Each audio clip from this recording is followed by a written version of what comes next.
તો આ ખરા અર્થમાં જોઈએ તો આ માતાજી સિકોતર શું ખબર મને અહીંયા લાવી હોય અને આ સિકોતર મારા મોઢેથી બોલાવવા માંગતી હોય એટલે ખાસ બધાને મારે કહેવાનું કે શાકભાજીમાં જેટલી દવા છટાય છે ને એટલી કોઈ ઔષધિમાં કે એટલા કોઈ ઝાડમાં દવા નથી છટાતી.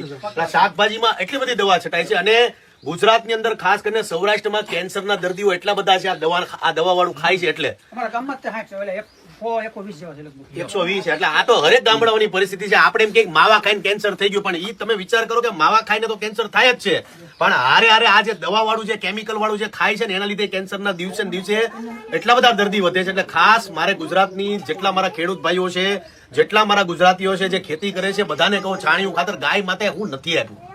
તમે જેટલું ગૌમૂત્રનો ઉપયોગ કરશો છાણિયા ખાતરનો ઉપયોગ કરશું ઓર્ગેનિક ખાતરનો ઉપયોગ કરશો ને એટલું આપણું ગુજરાત સમૃદ્ધ થાય. બાકી તમે વધુ પાક લેવામાં છે ને અમે બધા મરી જાય પછી કોને વેચશું આપણે?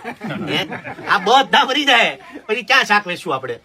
એટલે ઉત્પાદન વધારો, કઈક મગજ લાવો, કઈક નવી યુક્તિ લાવો કે આપણે ઉત્પાદન કેમ વધારીએ કે પણ બને એટલે આ બધા દવાઓમાં પડોમાં રાસાયણિક ખાતરમાં પડવામાં નકર આવનારી પેઢી નાબૂદ થઈ જાય. આ જો આ સિકોતર કેવડાવતી હોય તોય હું કેવું એટલે દવા છાંટવાનું બંધ કરો, ઓર્ગેનિક ચાલુ કરો.